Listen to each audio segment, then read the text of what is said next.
came under shelling in the early hours of the morning. She wants to return home, but they're still keeping them there as hostages, effectively. Neo-Nazis started shooting at the Chinese students who wanted to leave Kharkiv, and 2 of them got injuries. So hundreds of foreign citizens are trying to leave the shelling area, and they're effectively kept as hostages, and they're being offered to go to Lviv and then immigrate to Poland that way. Our military have provided corridors in all areas of contact without exceptions, so that civilians, including foreign citizens, could leave the areas. I would like to emphasize again, nationalists are not allowing them to do this. Moreover, they are saying to foreign citizens to go to their authorities, who need to address Foreign Ministry of Ukraine. Worse still, neo-Nazis are treating their own population as human shields. Our military are also pointing out that in Donbass and Severodonetsk and Lysychansk and others, citizens who live in high-rise buildings are being forced to go to the lower floors, and they put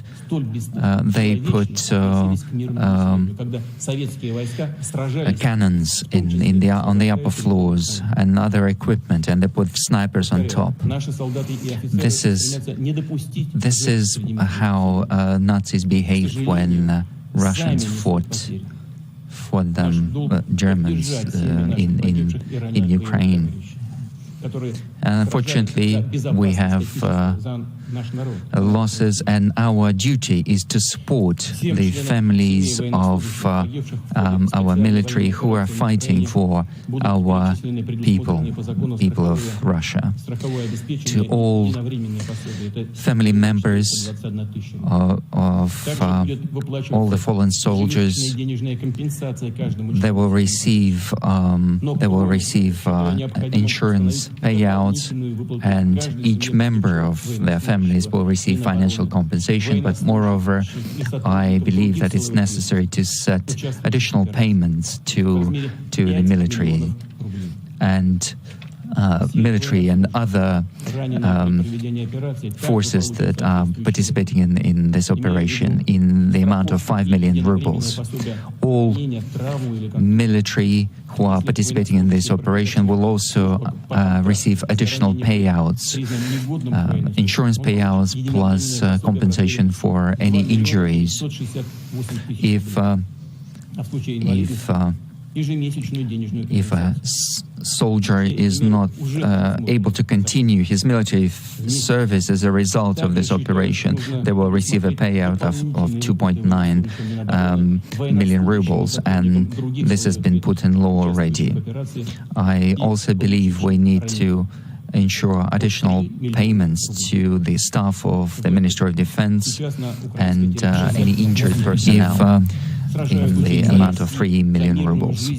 I would like to emphasize again that our officers and soldiers are fighting for Russia, for the peaceful life of citizens of Donbass, to demilitarize and denazify Ukraine, so that we do not have anybody who is threatening us at our borders, including threatening us with nuclear weapons. And we are proud with our military. We will remember our fallen comrades. We will do everything to support their family, their children, to support their education. And I ask you to honor them with a minute of silence.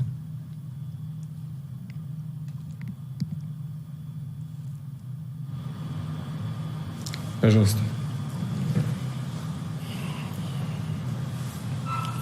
Уважаемые товарищи, хочу сказать, что специальные военные операции Dear comrades, I would like to say that special military operation is being conducted strictly in accordance to the plan and schedule. All objectives that were set are being resolved or achieved successfully. And our Minister of Defense will give more details.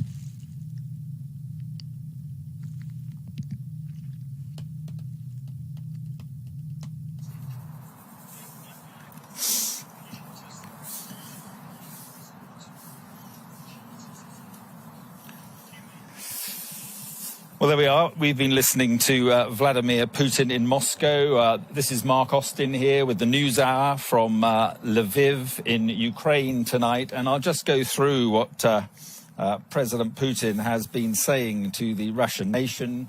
Basically, he was saying that the special military operation, as he called it, was on schedule and going to plan. He then talked about a posthumous award for a senior Russian general who was killed in Ukraine. He was a hero, he said, a national hero. And in fact, he's still speaking. Let's just have a listen. Standing their duty. Even after injuries, soldiers and officers continue to fight. They sacrifice their lives in order to save their comrades and peaceful citizens. In the course of fighting, our military and the formations of Donbass and Lugansk showing heroism. And we see a great example in Donetsk region. Fighters under the command of Brigada, they were able to break through a very strengthened line of defense that had been strengthened over the last 8 years. The commander of the tank detachment, during his fight, destroyed 5 tanks.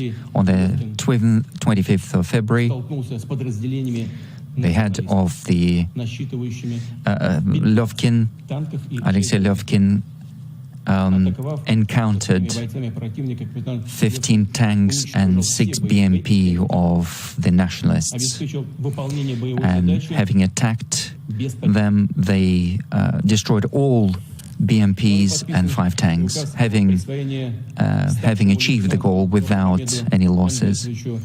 I signed an order.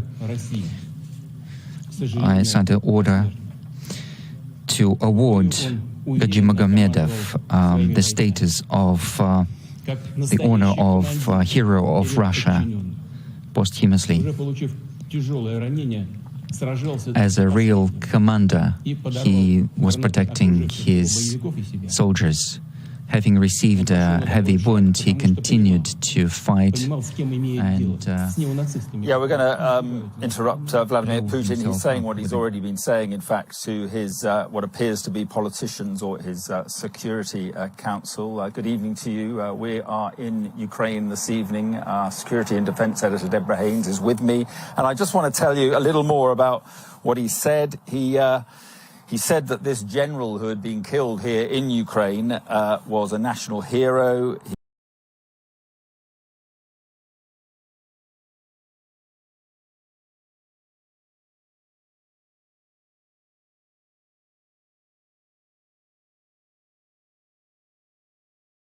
Sondaże pokazują, chociaż są propagandowo podkręcane, ale jednak akceptację dla tych działań. I to też będzie wyzwanie, pytanie,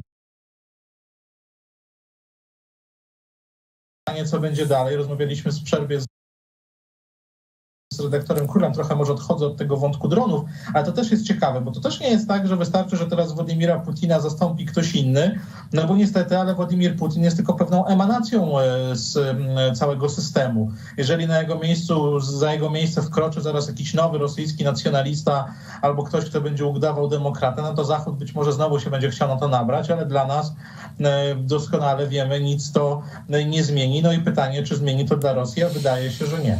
No właśnie, bo nie miejmy złudzeń, pekunia na nolet i interesy z Rosją chce się chętnie robić, bo to są ogromne pieniądze. Dziękuję bardzo. Marek Król, Karol Gac, publicyści. Dziękuję panom serdecznie. A my, proszę państwa, spotkamy się za parę minut. Proszę z nami zostać.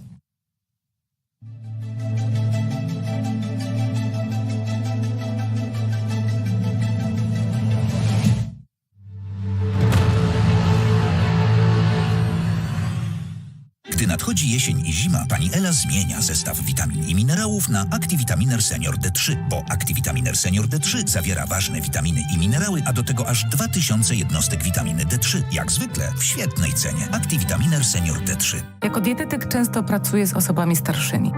Istotne jest, aby posiłki, które spożywają, były odpowiednio obfite. Więc kiedy słyszę, że senior nie ma apetytu, je zbyt mało, proponuję sprawdzone rozwiązanie – Appetizer Senior. Appetizer Senior zawiera naturalne składniki wspomagające apetyt i ułatwiające trawienie. Osoby stosujące Appetizer Senior chętniej zjadają swoje posiłki. A w okresie jesienno-zimowym sięgnij po Appetizer Odporność. Appetizer Senior na problemy z apetytem u osób starszych. Kiedyś moje stawy wymagały wsparcia, co zmusiło mnie do ograniczenia aktywności fizycznej. Przez brak ruchu przybrałem na wadze, a to jeszcze bardziej obciążało stawy. Musiałem przerwać to błędne koło. Flexaslimin zawiera 8 składników aktywnych, wspiera kontrolowanie masy ciała i wspomaga funkcjonowanie stawów. Stosując Flexaslimin jestem zadowolony i ze sprawności stawów, i z mojej wagi. Flexaslimin pomógł mi zadbać o dobrą formę. Flexaslimin. Ulżyj swoim stawom. Witaj w naszej 5-gwiazdkowej restauracji. Poznaj płytę Varicook, autosynchronizujący się okap, posiadający 350 przepisów piekarnik. Haier, numer 1 na świecie. Czy myślałeś, kto zapłaci za twój pogrzeb? Czy wiesz, że możesz przystąpić do ubezpieczenia? Chernihiv is awful, and they are just, especially Mariupol and Kharkiv. Kharkiv is now like a Stalingrad of 21st century. It is almost completely destroyed city, 1.5 million people. And Mariupol, the situation is even worse because it's in blockade, and there is no light there, there is no heating there, there is no mobile connection there. So it is like completely cut off from life. And this is a 500,000 population city. Just imagine this. So definitely we need humanitarian corridors just to give possibility to women, children, elderly people, wounded, just to live it. And we hope that will happen. But Russia, even here, doesn't want to do this. They're really Nazi. They're really Nazi of 21st century. That's definitely. Okay. Alexei Goncharenko, who is an MP in Odessa. Thank you very much for joining us today from Kiev. Let's take you across to the United States now and talk to our correspondent Sally Lockwood. The UN General Assembly is going to meet. The UN Secretary General is going to speak in a short while, isn't he? Sally, just tell us, what are we expecting? Well, the UN Security Council has called an emergency session. They held another one just a week ago, last Friday, in response to this invasion of Ukraine. A week later, they are now holding another emergency session at the UN Security Council in New York. It's due to start any moment now, and it is in response to the Russian shelling of that nuclear.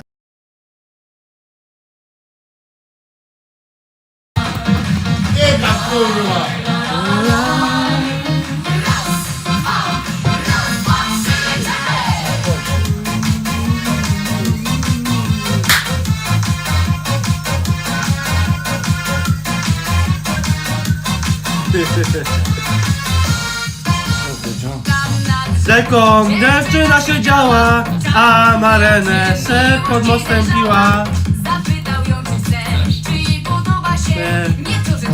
Ale ojebie ci.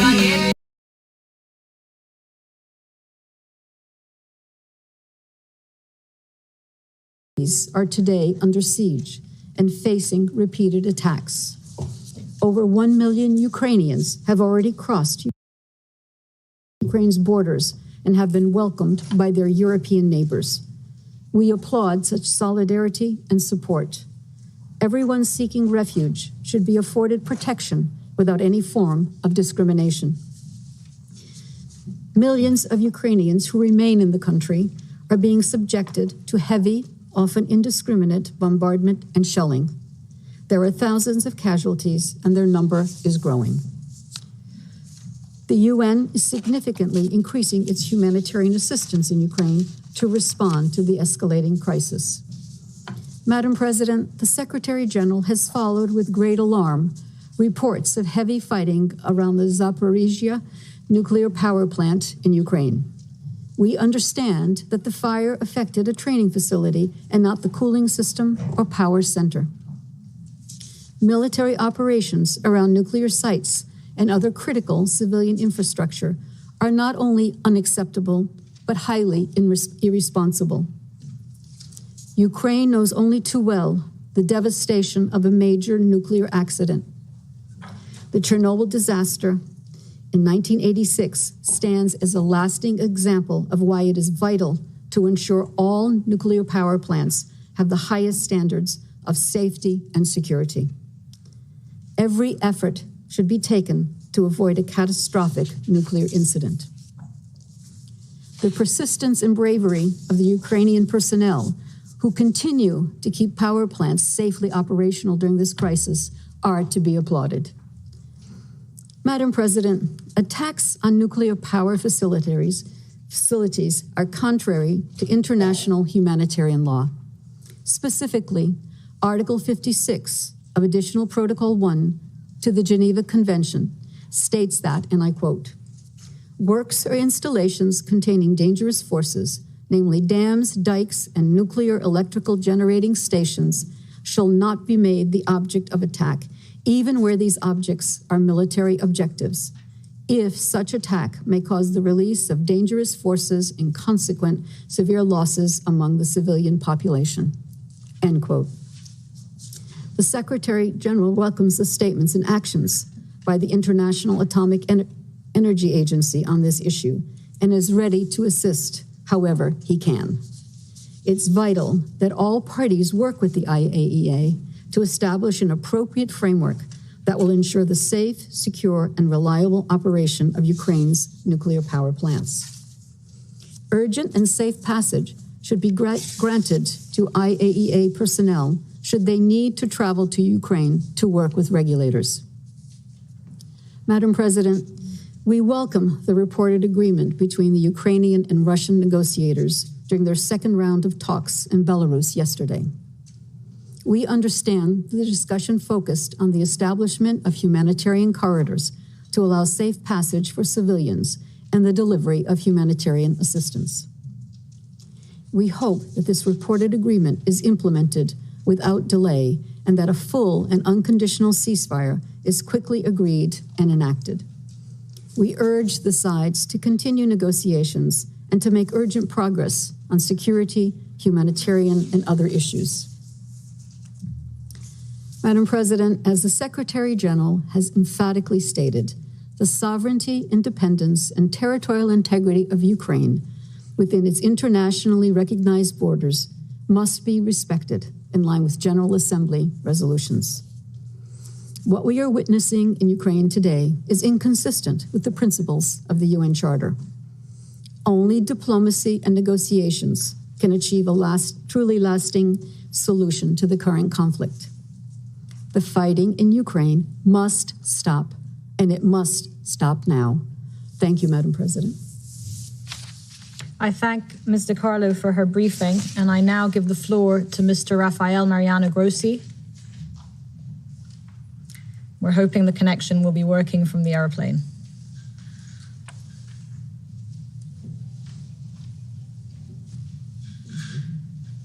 We cannot hear you.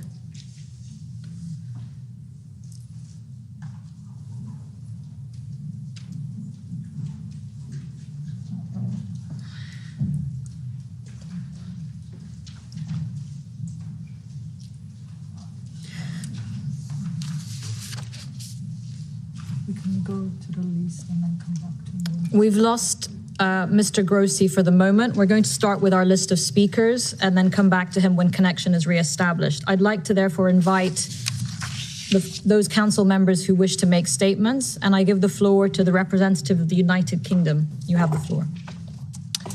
Thank you, Madam President, and I'd like to thank Under-Secretary-General De Carlo for her briefing, and we look forward to hearing the briefing from Mr. Grossi.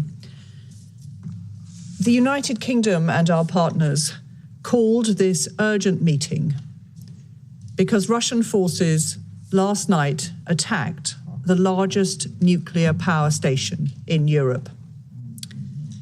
We're grateful to the Ukrainian firefighters and authorities who got the fire under control and are working bravely to ensure that the plant remains safe. We support the work of the IAEA in Ukraine and are relieved that so far they have reported that none of the safety systems in the plant was affected and that there was no release of radioactive material. Colleagues, this is the first time that a state has attacked a fueled and functioning nuclear power plant. International law requires special protection for nuclear facilities, and it is difficult to see how Russia's actions were compatible with its commitments under Article 56 of the Additional Protocol of the Geneva Conventions. It must not happen again. Even in the midst of an illegal invasion of Ukraine, Russia must keep fighting away from and protect the safety and security of nuclear sites. Colleagues, President Putin said yesterday that the special military operation, or as everyone else calls it, the war, was going to plan. Everyone around this table knows that is not true. President Putin misjudged the strength, resilience, and will of the Ukrainian people to his invasion. He underestimated the world's condemnation of his actions. 141 votes in the General Assembly and the unprecedented sanctions on Russia demonstrate the strength of the global response. Every day this war continues, the destruction it brings to Ukraine, the suffering it inflicts on Ukrainian and Russian people, and the risks it poses to international peace and security increase. This must stop. We call on Russia to end this violence, withdraw its troops, and enter into serious peace negotiations. I thank you, Madam President. I thank the representative of the United Kingdom for their statement. I will now try and give the floor to Mr. Rafael Mariano Grossi to give his briefing to the Council. Thank you, Madam President. I hope you can hear me now. Yes.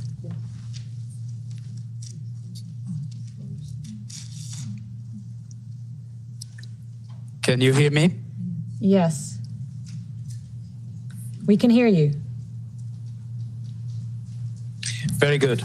So I will try to proceed with my briefing on the current situation in the Ukraine, and especially after the events last night.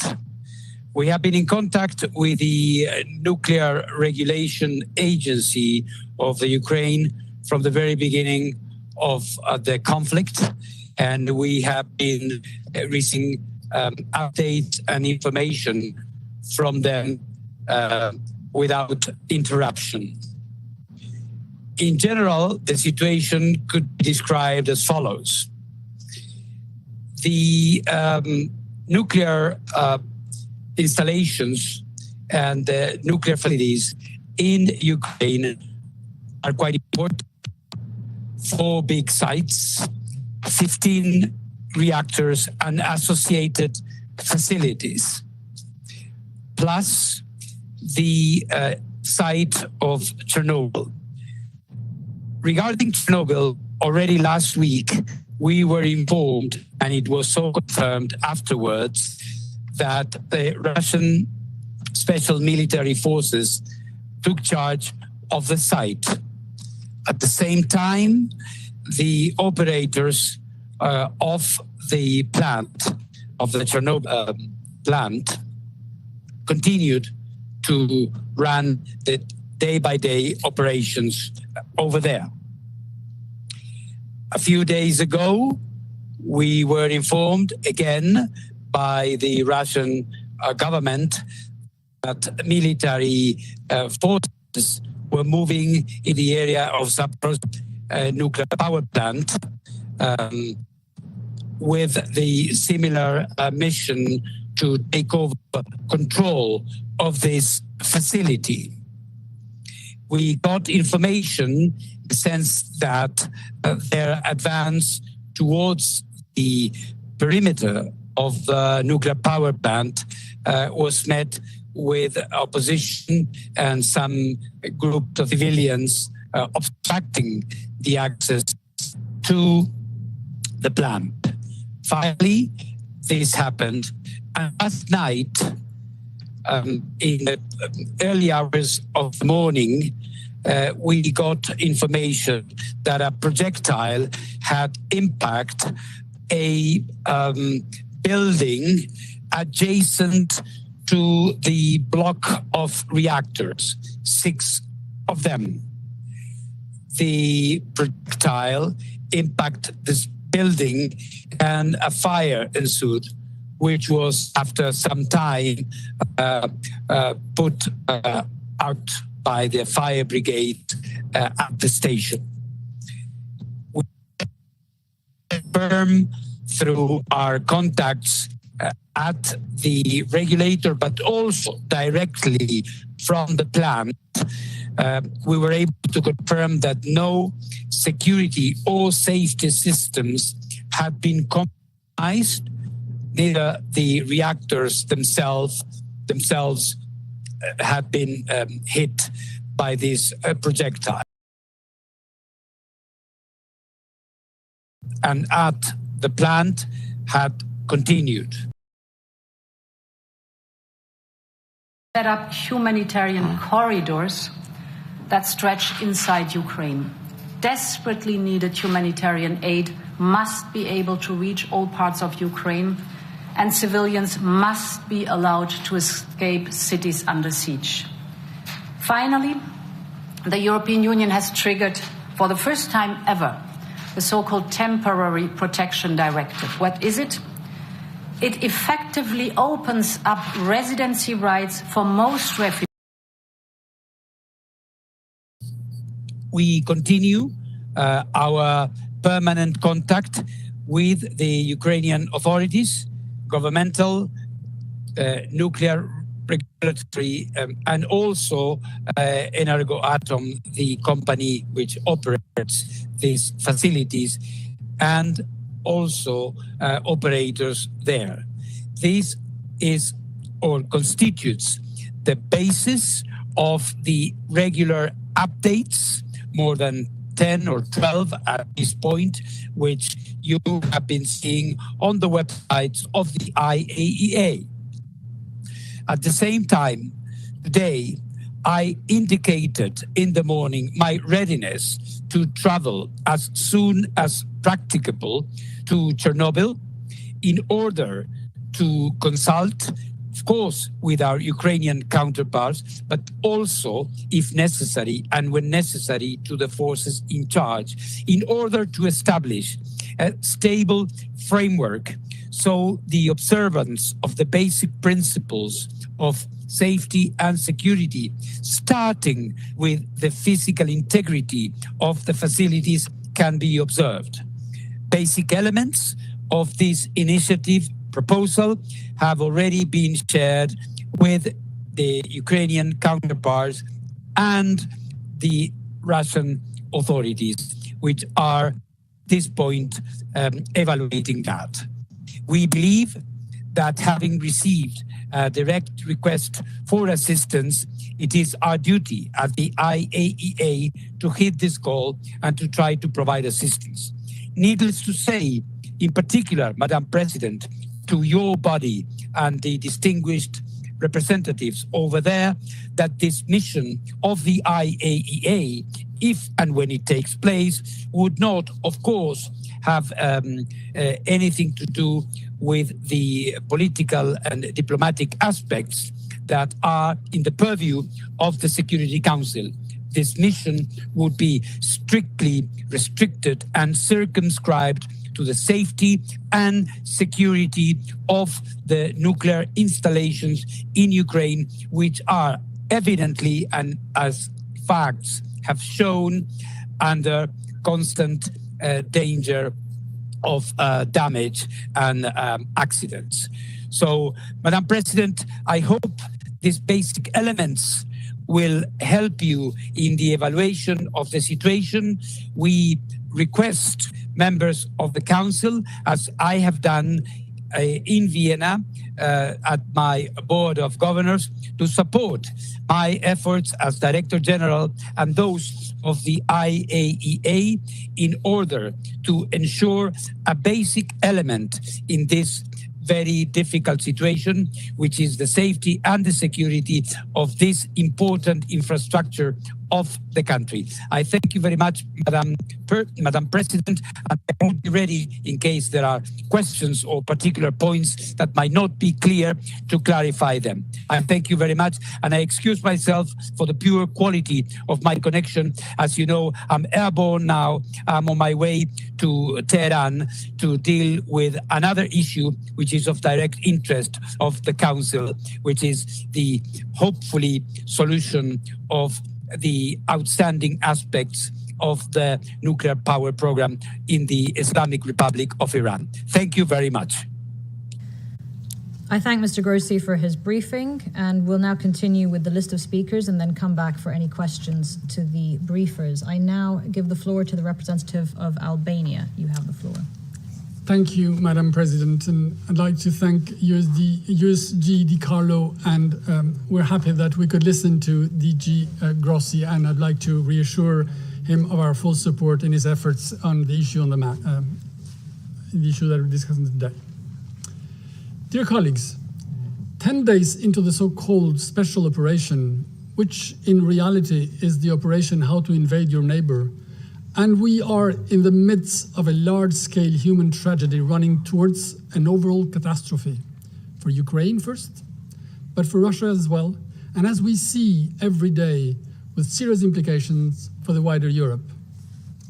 Thousands have been killed, with at least 2,000 civilians. According to UN reports, some 12 million people are in urgent need of humanitarian assistance. 1 million have already fled the country, the fastest and largest mass exodus of people in conflict situations in decades. All developments of this major geopolitical crisis, artificially created by Russia's unprovoked and unjustified aggression against Ukraine, indicate unmistakably that it is headed towards further escalation. An overwhelming vote in the UNGA just 2 days ago told Russia that it could not take the world hostage. Unfortunately, this loud call by the world asking Russia to stop its aggression is not heard in Moscow, and Russia remains defiant and is stubbornly descending into abyss. Dear colleagues, the world was alarmed late last night after news of the fire at the Zaporizhzhia nuclear power station caused by Russian shelling. A huge blaze at the site of Europe's biggest nuclear power station was, thankfully, quickly extinguished. Yet we remain gravely concerned, and it is alarming that Russian forces have captured the nuclear power plant.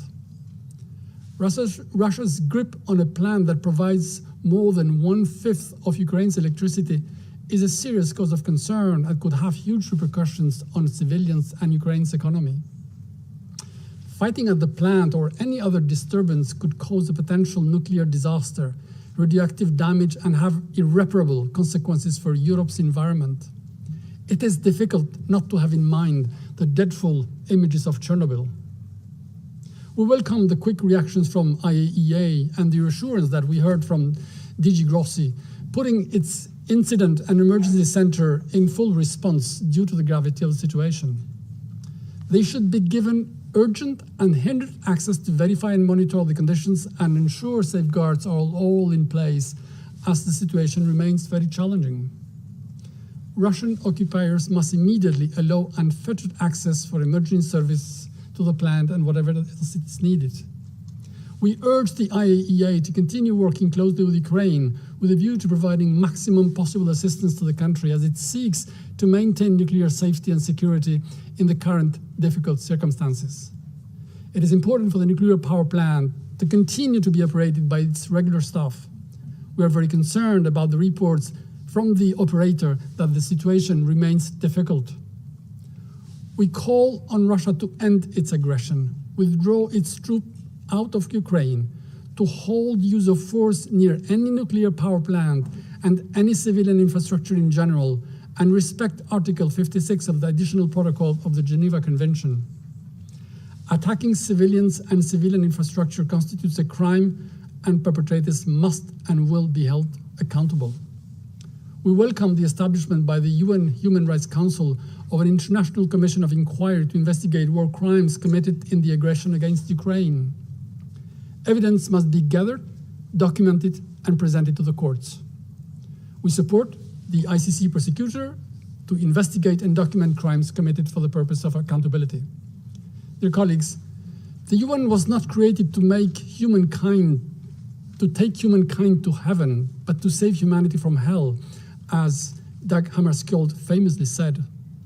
It falls upon this council to do what it can and what is needed to save Ukraine, its people, and entire Europe from the hell where Russia is heading to with its relentless aggression. I thank you. I thank the representative of Albania for their statement, and I now give the floor to the representative of the United States. Thank you, Madam President.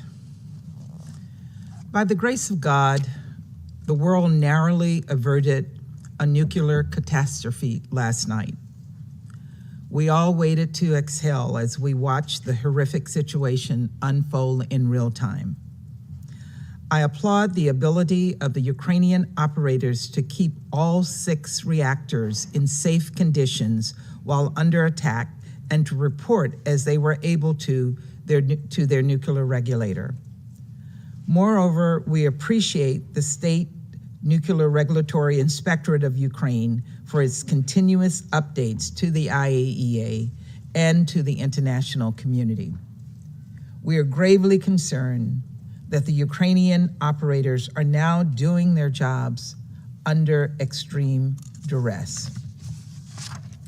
Russia's attack last night put Europe's largest nuclear power at grave risk. It was incredibly reckless and dangerous, and it threatened the safety of civilians across Russia, Ukraine, and Europe. As a first step, we call on Russia to withdraw its troops from the plant to permit medical treatment for injured personnel, to ensure operators have full access to the site and are able to communicate with nuclear regulators, and to allow the operators to conduct shift changes to ensure the continued safe operation of the plant. Ukrainian firefighters and nuclear engineers must have full access to the nuclear facility to assess damage, particularly to water intake piping, and mitigate a further deterioration of the situation if needed. Nuclear facilities cannot become part of this conflict. Reliable electricity is vital for the nuclear facility, as are backup diesel generators and fuel. Safe transit corridors must be maintained.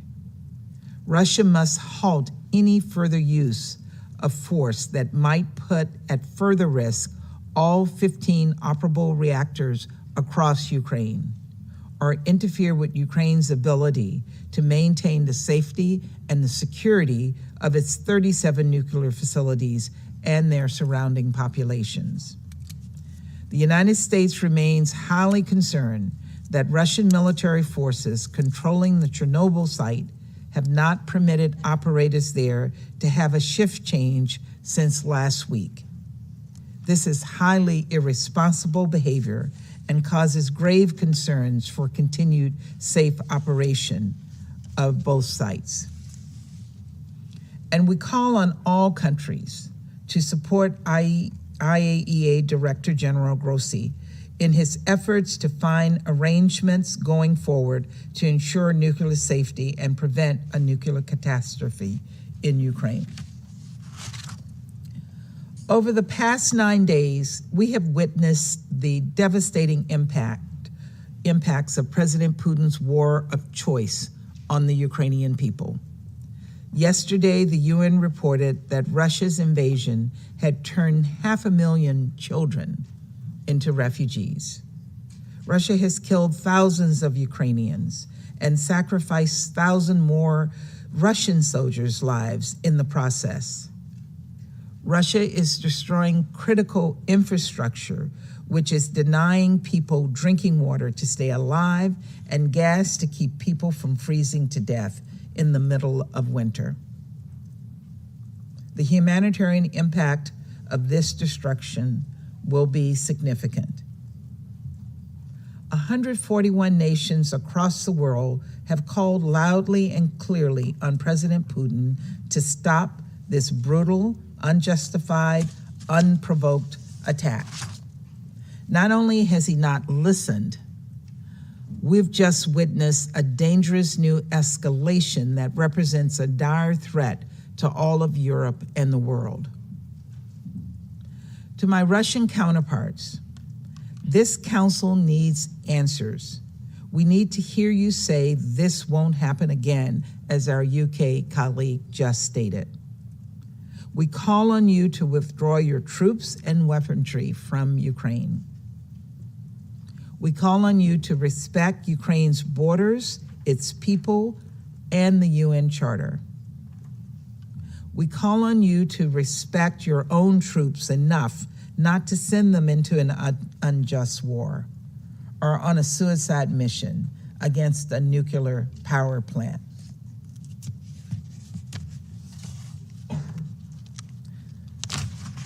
We call on Russia to abide by its international law obligations. The world demands that Russia abide by international humanitarian law, which prohibits intentionally targeting civilians and civilian infrastructure, and allow humanitarian agencies full and secure access to people in need of aid. The United States and our partners have called for a briefing this Monday on the humanitarian situation in Ukraine. We support the urgent work by humanitarian organizations on a humanitarian pause to allow for safe passage and the delivery of humanitarian supplies. President Putin must stop this humanitarian catastrophe by ending this war and ceasing these unconscionable attacks against the people of Ukraine. Mr. Putin must stop this madness, and he must stop it now. Cooler heads must prevail. Russian forces are now 20 miles and closing from Ukraine's second largest nuclear facility. So this imminent danger continues. We narrowly avoided a disaster last night. The international community must be unanimous in demanding Russia's forces stop their dangerous assault. And as I've said before, the people of Ukraine are counting on us, and we must not let them down. Thank you. I thank the representative of the United States for her statement, and I now give the floor to the representative of France.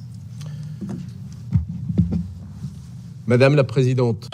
Madam President, I would like to thank Mr. Grossi and Madame Di Carlo for their statements. France is seriously concerned about the risks for the safety, security, and nuclear safeguards that are a result of the Russian invasion. And this is why, with its partners, France has asked the Security Council meet urgently. On the 24th of February, Russian forces entered the Chernobyl zone. The team running the facility was retained and requisitioned by Russian military. On the 27th of February, a strong, loud detonation was recorded near a center for waste storage in Kiev. This morning, a fire was declared in the largest nuclear facility in Europe after the Russian attack. As indicated by the Minister of Europe and Foreign Affairs, France strongly condemns this attack on the integrity of a nuclear structure, which we need to guarantee its security. The results of the aggression of Russia against Ukraine are possibly devastating for human health and the environment.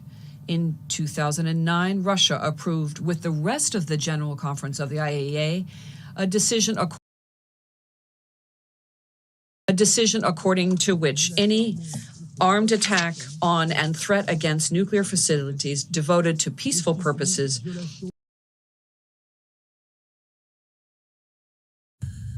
This is Feed Your Mind, and so I just checked out a new movie about the exploration of the North.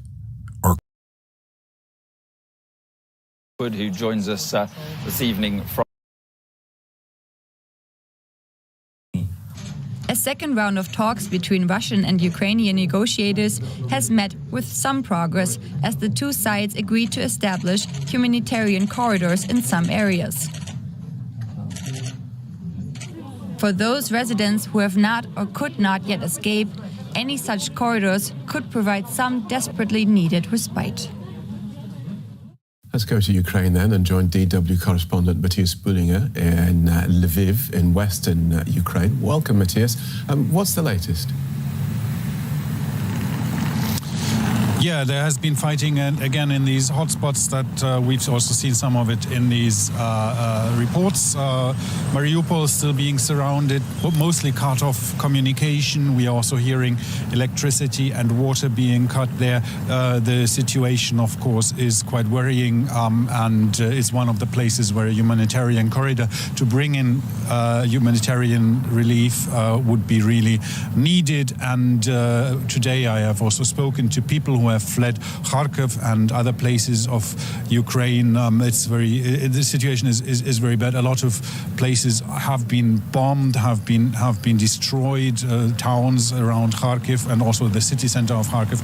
People have been telling me that they were really scared. They were sitting in their apartments or in the bomb shelters and were really scared with everything that came down. The city center of Kharkiv, of course, has been destroyed quite badly. Fighting is also going on around Kiev, in the suburbs of Kiev.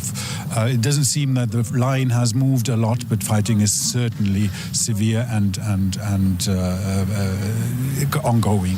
Right, and a glimmer of good news, if I can put it that way, is that Ukrainian and Russian representatives do appear to have agreed humanitarian corridors for people to leave the country. How are people there taking that news?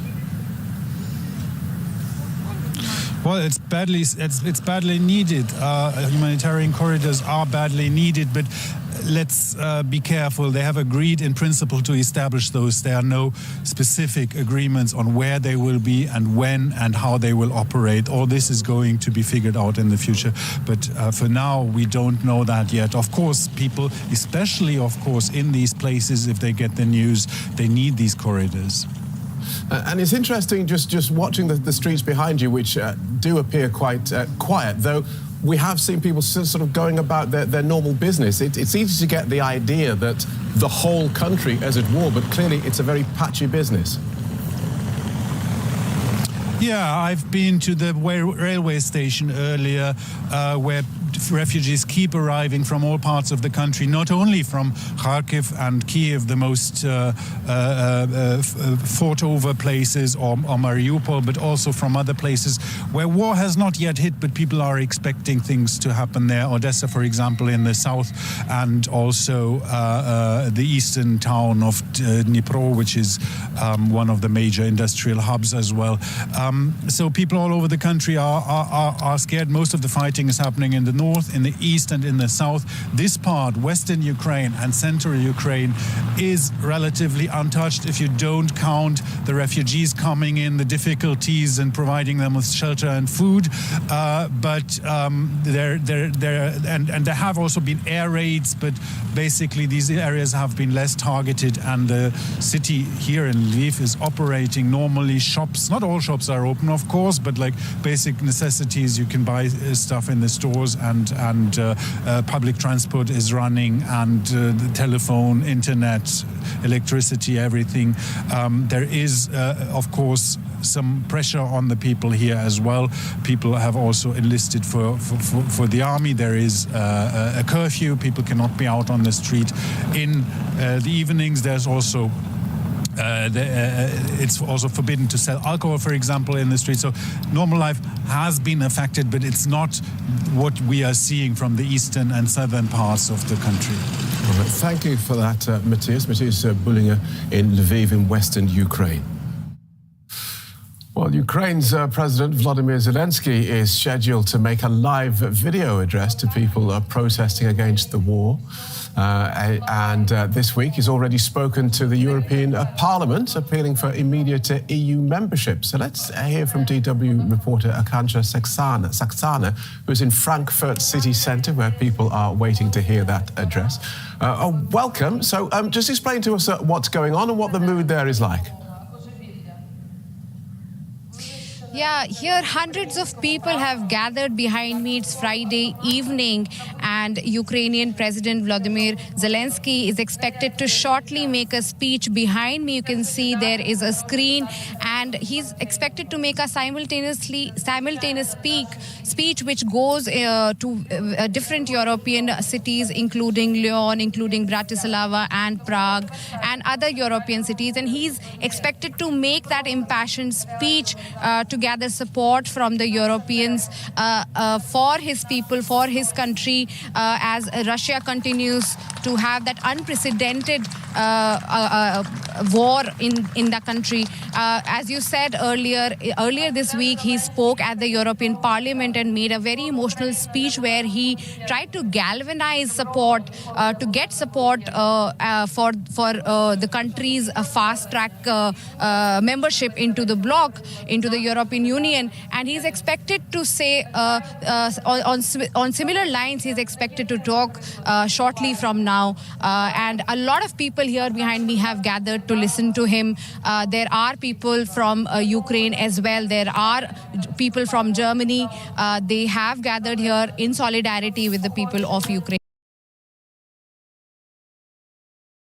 Late November in 2013, which was the start of a wave of protests in Ukraine that led ultimately to the Russian invasion and the annexation of Crimea. So going back 9 years, not concentrating on what's going on now in Ukraine.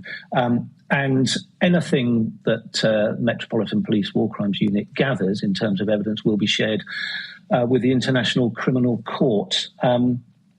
They're making clear in their statement tonight, the Mets, that they specifically want to hear from people who are now in the UK and who've got a direct link with any relevant information or evidence. This isn't, they want to make clear, this isn't a come on to anybody who might have seen alleged war crimes in the media or online or on social media.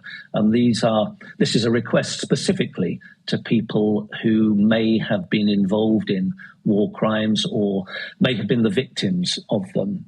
That information being shared with the International Criminal Court. OK, Martin, thank you very much indeed. I'll be back with more from Ukraine in a moment. Let's just go now across the border to Poland and Jane Secker.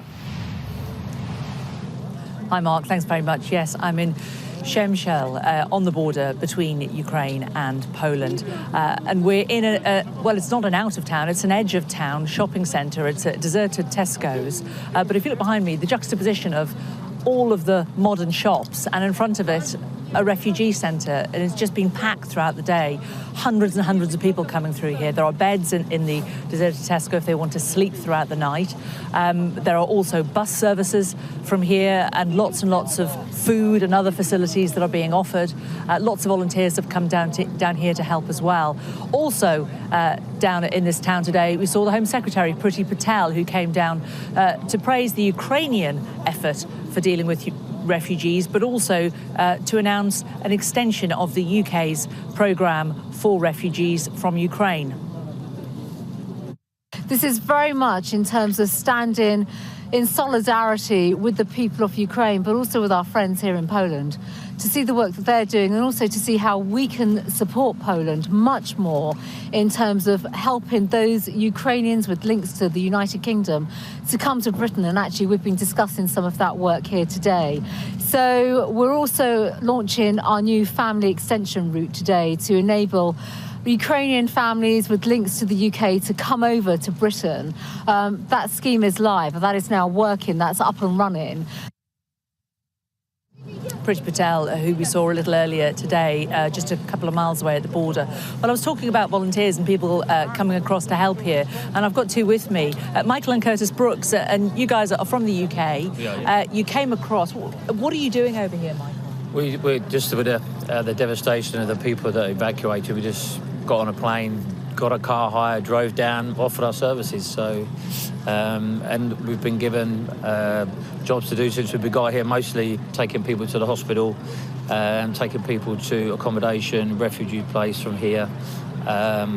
Basically just the number's been given out and we're here like an Uber service, taking people wherever they want to go. So some short, some long, but whatever they need. But it's really appreciated, isn't it, Curtis? Just tell us about how grateful some of the people are. Yeah, they're very, very appreciative. When we were taken to a school nearby, they were giving us hugs, and even though they don't speak our language, they're still showing their appreciation that we're doing to try and help.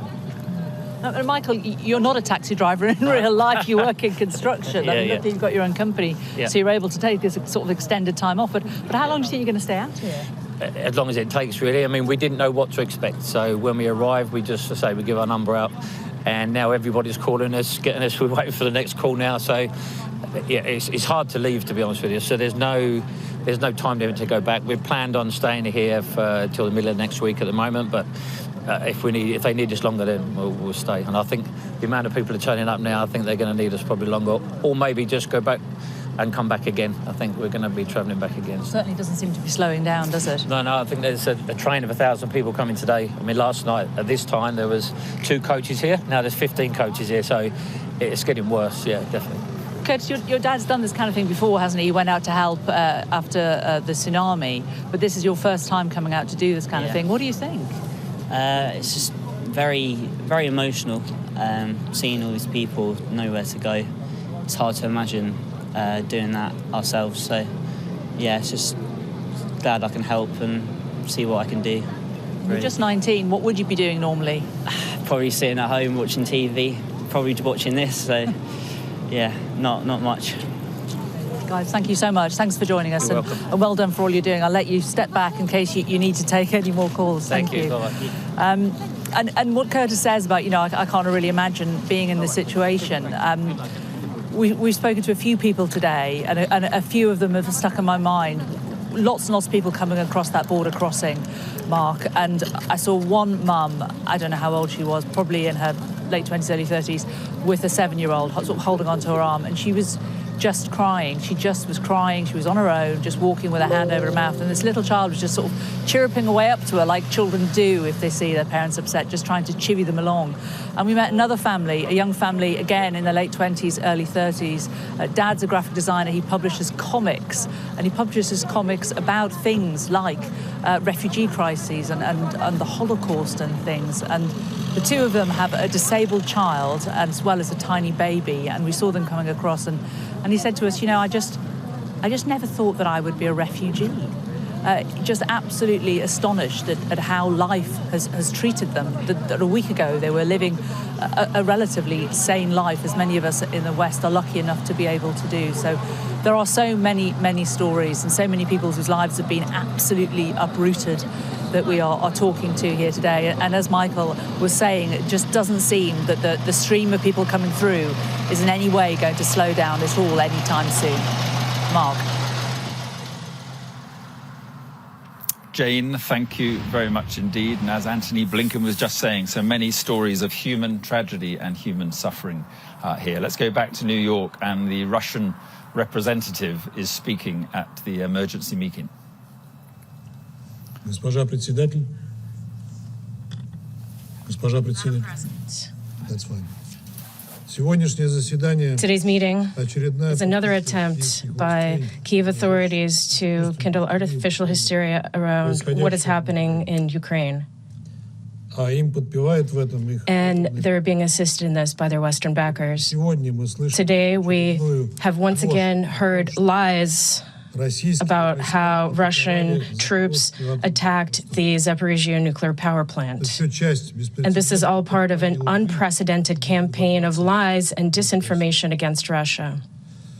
You're trying to present the situation in such a way as though the Zaporizhzhia nuclear power plant was allegedly shelled by the Russian military, as a result of which a fire broke out. These statements are simply untrue. The city of Enerhodar, the Zaporizhzhia nuclear power plant, or ZNPP, and the adjacent territories were taken by the Russian army under its control back on February 28th. As a result of negotiations with the management of the power plant, an agreement was reached to place it under the guard of the Russian military. The goal is to prevent the Ukrainian nationalists or other terrorist forces from taking advantage of the current situation to organize a nuclear provocation. The goal is also to ensure the security of the station and prevent interruptions in power supply to the population of Ukraine and European consumers. At present, the Zaporizhzhia nuclear power plant and adjacent territory are being guarded by Russian troops. In order to do this, personnel has been brought in with relevant experience, including experience in operating the engineering and technical facilities that the nuclear power plant is equipped with. A similar situation is currently similar in the area of the Chernobyl power plant. The security of its facilities is being ensured jointly by the Russian armed forces and the Ukrainian operators of the nuclear installations, and our servicemen are not interfering in the work of the operators of the Ukrainian power plants. They are limiting their objectives merely to ensuring their security. As we were informed by the Russian Ministry of Defense, on the night of March 4th, while patrolling the protected area, but not the area of the Zaporizhzhia nuclear power plant itself, rather the adjacent territory, a Russian mobile patrol was attacked by a Ukrainian sabotage group. In order to provoke return fire on the building, there was heavy small arms fire that was opened on Russian troops from the windows of several floors of the training complex that is located just outside the territory of the nuclear power plant. The Russian patrol returned fire on the firing points of the Ukrainian saboteurs in the building of the training complex and suppressed their fire. As they were leaving, the Ukrainian sabotage group set fire to the training facility. Let me emphasize once again that this building is not located on the territory of the Zaporizhzhia nuclear power plant. The fire brigades that arrived were able to extinguish the fire on the premises. At the time of this provocation, none of the regular employees of the Zaporizhzhia nuclear power plant were present in the training building. At present, the personnel of the Zaporizhzhia nuclear power plant, which was not injured, as we were assured by the permanent representative of the U.S., continues to work normally and is maintaining plant facilities and monitoring the radiation situation. The background radiation levels in the area of the nuclear power plant are normal.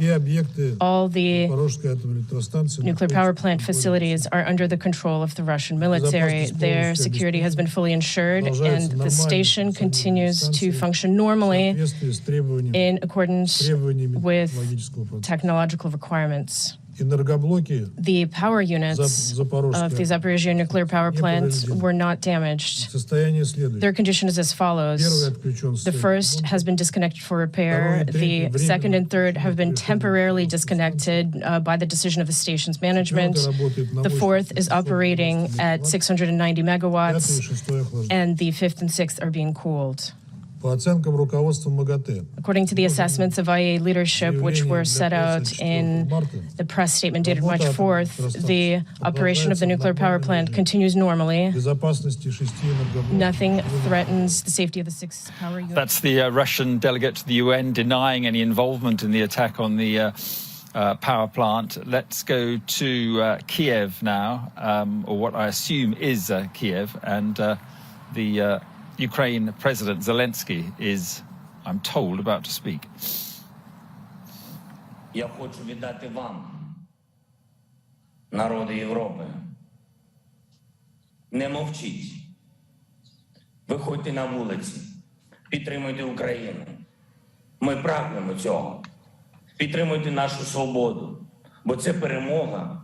Перемога не тільки над російськими військовими. Це перемога світла над темрявою. Це перемога добра над злом. Перемога свободи над тим, що відбувається сьогодні у нас на території України. Не мовчіть. Підтримуйте Україну.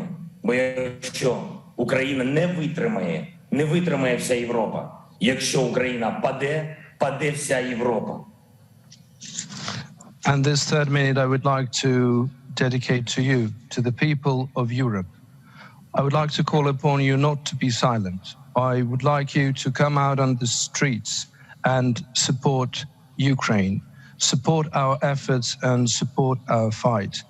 Because if Ukraine will not stand, Europe will not stand. If we will fall, you will fall. So please don't be silent. Do not turn the blind eye on this. Come out and support Ukraine as much as you can.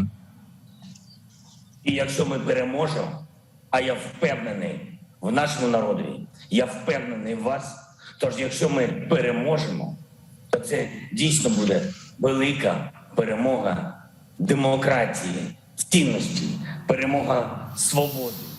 So just to explain what is happening here, this is President Zelensky in Kiev speaking to the Ukrainian people in Ukrainian, and then a translator is giving it in English. So we will stick with this for a moment.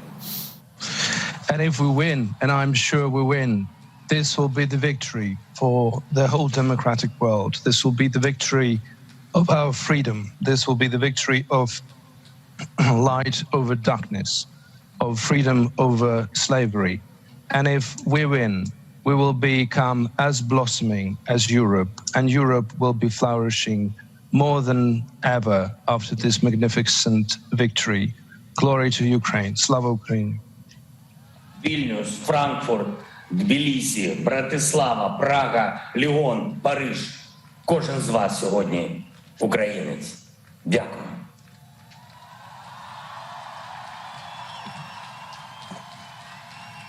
Frankfurt, Prague, Bratislava, Lyon, Paris, Tbilisi, Vilnius, all of you today are Ukrainians, and thank you for this.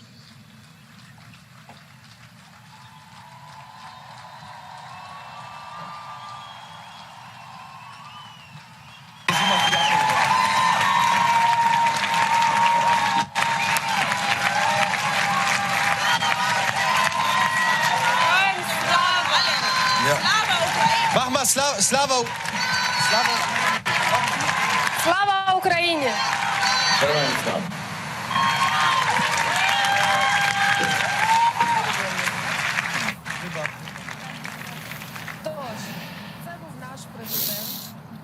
Right, so that was President Zelensky speaking there. I'm not quite clear at the moment who he was talking to, but he got a rapturous reception. Just earlier, let's just go back to the Russian delegate at the UN, who was saying that the attempt by the West to portray the attack on the nuclear plant as a attack by Russia, he said, was another attempt by the West to cause hysteria about what is happening in Ukraine. He said the claims about the attack on the power plant are fake. It is lies, he said, and that Russian troops were now guarding the plant and Ukrainian officials were looking after it. He said it was the work, he's still going, I see there. He said it was the work of a Ukrainian sabotage group who set fire to part of the facility not connected to the power plant. We're going to speak to a nuclear expert in just a moment. Let's just listen to a little bit more of the Russian delegate. Meals, mobile medical stations have been deployed with stocks of medications. The evacuees will be later transported to Belgorod and subsequently brought home by air. I would like to draw your attention to another egregious episode regarding which we would like to hear clarification from the Secretariat's rapporteur. The Telegram channel of the so-called Territorial Defense of Kramatorsk published a message about the requisitioning of cars of UN mission personnel. And if the Secretariat is not aware of this, we are ready to provide the relevant materials. And that message states, and I quote, "Sorry, but the goal justifies the means. We have requisitioned UN vehicles as we need them now." End of quote. According to the nationalists, and I quote again, there is full understanding on the part of the UN. There were no official statements or protests from the UN. End of quote. We're extremely concerned that UN mission vehicles could end up in the hands of, or could have already ended up in the hands of terrorists and be used for terrorist purposes. If the Secretariat is really aware of this situation, as the nationalists claim, then we would like to receive an explanation of why the UN did not inform member states of this. Thank you. I thank the representative of the Russian Federation for their statement, and I now give the floor to the representative of India. So there we are. That was the Russian delegate at this emergency meeting of the UN, claiming that the reports that the Russians had attacked this nuclear plant were lies, fake, and that it was actually the work of a Ukrainian sabotage group. We're joined now by Mark Wenman, who is a director of the Centre for Doctoral Training in Nuclear Energy Futures. Thank you very much for being with us, Dr. Wenman. And let's just put aside for a moment those Russian claims. I mean, just focus on the fact that something clearly very dangerous did happen at this nuclear plant. Yeah, I think the evidence suggests that there was an attack on the plant, which actually is in contravention to the Geneva Conventions, which says that you should not attack a nuclear facility that could risk danger to the public, which obviously such an attack could do. But the belief is that none of the nuclear facility that's of any importance was actually damaged. Which obviously comes as some considerable relief. But nuclear reactors are, designed to withstand all sorts of things. But I guess that war is not one of them. Well, I would like to reassure people a bit, because this reactor is very different in its design to the one that was, say, for example, in Chernobyl, which is also in Ukraine, in that it's a fairly modern reactor design, and it has a very considerable what we call containment buildings. So if you look at the pictures and you see these big blocks, these are very strong, heavily reinforced concrete structures, and they are on seismically qualified beds. So they're there to withstand both natural and external man-made factors. So they could withstand things like earthquakes, flooding, and equally they're designed to survive things like an aircraft crashing into it. So again, explosions should be kept out by these sort of very massive structures, and the nuclear reactor inside there should be reasonably safe. I think the key issue is that they still have at least one unit we know is operational, and of that one unit, if they do need to shut it down in a hurry, the key thing is to be able to continually cool it. And for that, they do need an electricity supply. So that electricity supply is usually taken from the grid itself. But in worst case scenarios, as we've seen in other nuclear accidents where the grid supply is removed, you can cool it using backup diesel generators and even possibly batteries. So those issues are still there for the reactor that's operating. If they need to shut it down, they will need to actively cool it for several days after it shuts down because of the decay products which continue to generate heat. If they can do that, then it's perfectly safe. Yeah, and I was reading today that the Ukrainians are in the process of taking their reactors offline, but as you've been sort of suggesting, that could take some time. Is that what you understand? Well, you can. They have, I think, preemptively shut down a couple of the units. So we know there's 6 units on site. We know there's only one operating, and the others, I think, have been shut down previous days. So they are in cooling at the moment, and they should be made safe within a matter of hours, if not days. The one that's still active, if they need to shut it down, they can shut it down very quickly. It's just that you need to continually cool it to remove the heat to stop the reactor fuel from melting. So that's the very worst case scenario. But I'd like to also reassure people that if that worst case scenario happened, because of this reactor design, the reactor core is completely contained in very thick steel, 20 centimeters sealed steel container. We've seen an accident similar to this happen in 1979 in the United States at 3 Mile Island. And in that accident, they did melt the core, but it all basically stayed within that steel containment vessel, and only a few radioactive products escaped into the wider sort of containment concrete building, but nothing got out to the wider world. Okay, Dr. Wenman, thank you very much for being with us this afternoon. Thank you. Thank you. Well, let's just take a closer look now at the strategic situation on the ground here in Ukraine. Sky's Paul Kelso is at Sky News Centre to tell us more. Yeah, we're going to look at the situation on day 9, Mark, to the south of where you are with our defence analyst, Michael Clark. Michael, what is the situation as we stand today?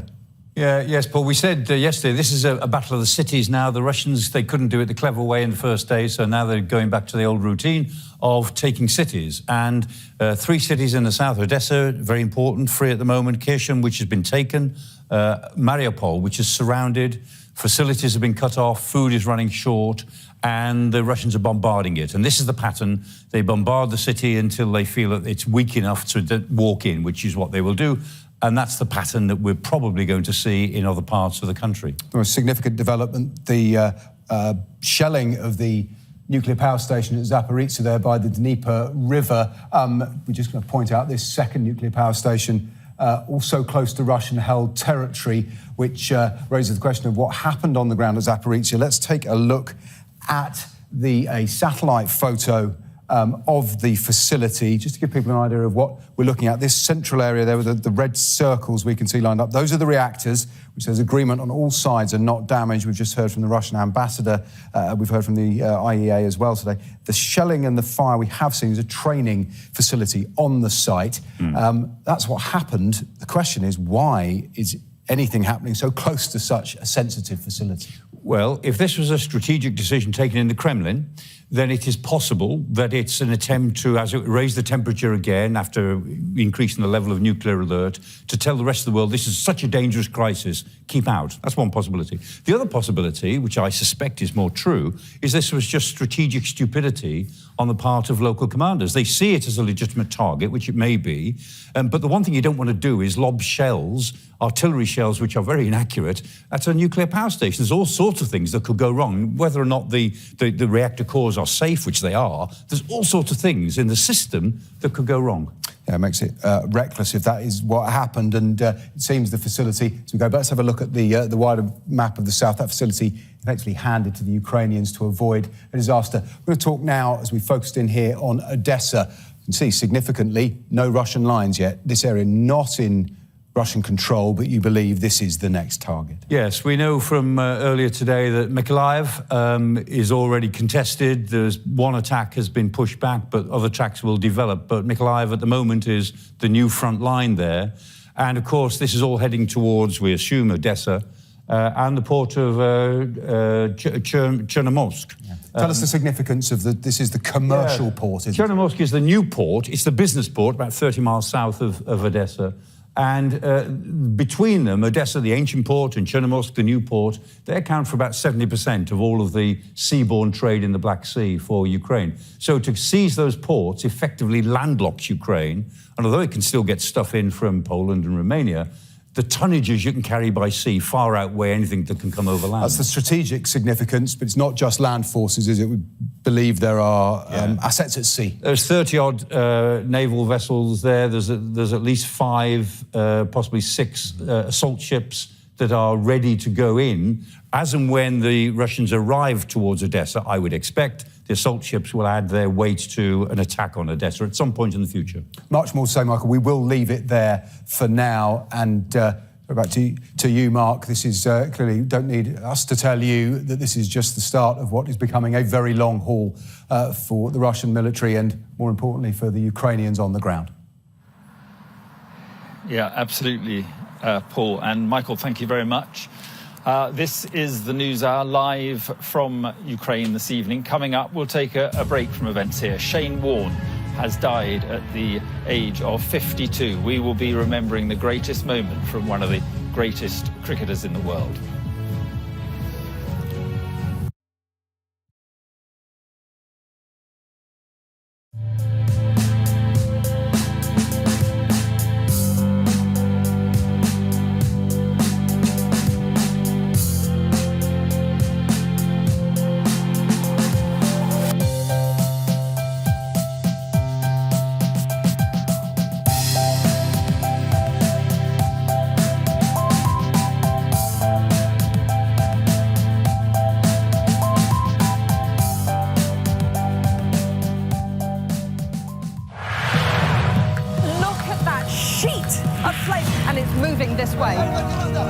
And over there is Dover. We track the changes happening to our world right now. I think it's a procession of the Taliban. There they are, right here. Would you, as Prime Minister, be able to look them in the face? Let's have a look at both of those two things. I just want to say thank you for having the courage to speak to us. We do genuinely believe in what we do, to show the truth. I thought there was an astonishing story there.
I'm Tom Cheshire, and I'm Sky's Asia correspondent, based here in Beijing. We help you understand the world with us.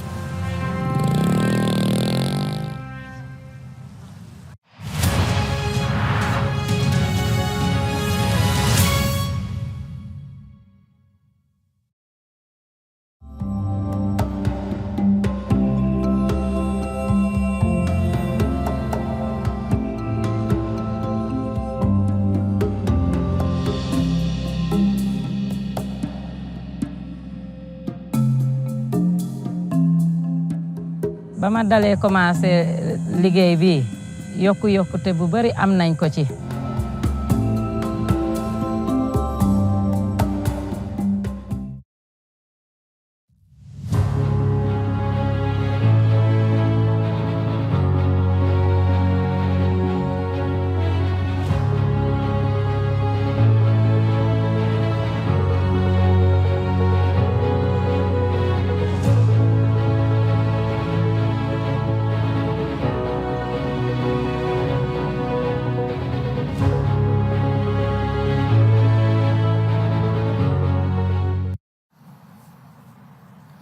Welcome back to Ukraine, and we just want to break away, if we can, for a moment from the awful events here to report a very sad story from the world of sport. The man regarded as the greatest spin bowler of all time, Shane Warne, has died at the age of just 52. He was on holiday in Thailand, and he made his mark immediately in England with his very first delivery in Ashes cricket back in 1993.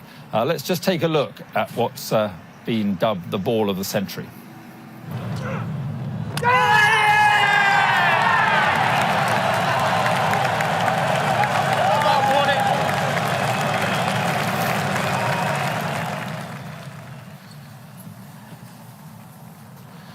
And that man there was on the receiving end of that, Mike Gatting, and he joins me now this evening. And Mike, thank you very much for being with us. We'll talk about that in a moment, that ball, but first of all, just the most terrible shock, this news. It's been devastating, Mark, to be perfectly honest with you. It really has. Just the disbelief. I just thought that people were just putting something out, and it's been just unbelievable. It really has. He was certainly fitting well when lots of people spoke to him, and recently, and I just feel so sad for his family and his kids. He inspired a lot of people whilst he played cricket, a lot of young kids as well, and that he's no more is just devastating. Yeah. And Mike, what was it, do you think, that made him one of the greatest cricketers that we've seen? His love for the game, his passion for the game. He loved winning. His dedication. He was, a wonderful cricketer. He was always thinking about the game. He wanted his team to do well. He would bowl all day for you. He's just one of those wonderful cricketers that you love having in your team. And he just never stopped enjoying it. He never stopped thinking about it. And, one of the greatest disappointments for a lot of people, I think, and probably including himself, was the fact that he never captained Australia, because, the way he led whilst he bowled, and the way he kept going, and he would bowl all day for you. Just a magnificent sort of cricketer. And, the fact that he got 708 test wickets and will, I hope, be remembered up until this particular time, probably the best leg spinner cricket has ever seen. Yeah, and I'm sure you get asked about this all the time, that ball that you faced back in 1993. And, I mean, it made him a legend in many ways right at the beginning of his career, didn't it? Yeah, look, he said, he said, all I tried to do was get it up the other end and spin it a bit. He said, I had no idea where it was going to end up. And he said, thanks very much, really, he said, for missing it. It was, you keep looking at it and you might think I might hit it once in a while, but never do. And, it's just the sort of ability that he had, and it was obviously the catalyst to the start. He was quite a confident guy already, but I think that just gave him a bit more confidence to get to the next level, and he kept going upwards from there. I got to know him reasonably well, I have to say, and I can remember very clearly watching him teach young bowlers, young spin bowlers at a cricket club in England, and just watching him, and he had such enthusiasm, and he imparted such enthusiasm for the game. He did, and that was, again, why, he is one of the greats. He was able to go down to that level. He was able to give of his experience and his talent and his techniques to the young kids. And he just never stopped trying to give back to the game. And, a lot of the stuff that people won't see off the pitch was the amount of charity work he did and the amount he donated to sort of different, charities that help the young kids and that help people. And people probably didn't see that side of him very much. And as I say, the fact that his young children won't see his dad anymore, it is a great shame. He did so much for so many of the youngsters all around the world, inspiring them and giving of his time to make their lives better. Yeah. Okay, well, listen, Mike Gatting, thank you very much indeed for your time this evening to talk about what is a very great shock to the world of cricket, Shane Warne passing away at 52. Appreciate your time, Mike. And, it is a big shock to the sport. After the top of the hour, we'll be returning to the terrible events here in Ukraine.